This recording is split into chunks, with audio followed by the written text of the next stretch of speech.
Walang bagyo pero patuloy na uulanin ang ilang lugar, kabilang ang mga probinsyang naapektuhan ng matinding pagbaha nitong mga nakalipas na araw.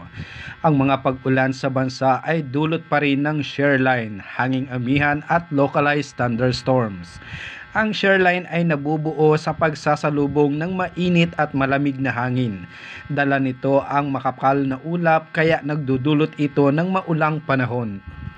Base sa datos ng Metro Weather, posibleng ulanin bukas ang ilang bahagi ng Cagayan Valley, Cordillera at Aurora. Uulanin din ang Southern Luzon kasama ang Mindoro Provinces, Palawan at Bicol Region. Malalakas na ulan pa rin ang inaasahan sa ilang lugar kaya maging alerto pa rin sa posibleng pagbaha.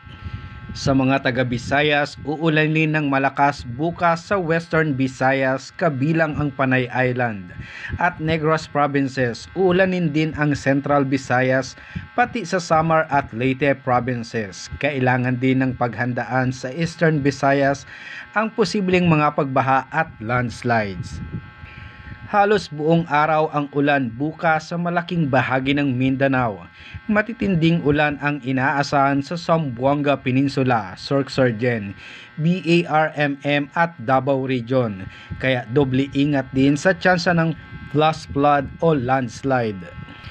Samantala, dito sa Metro Manila, posible ang pag-ulan bukas lalo na sa hapon o gabi kaya huwag kalimutang magdala ng payong o kapote at mag-monitor sa advisories ng Pag-asa.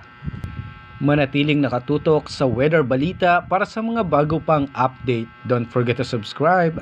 Thank you for watching.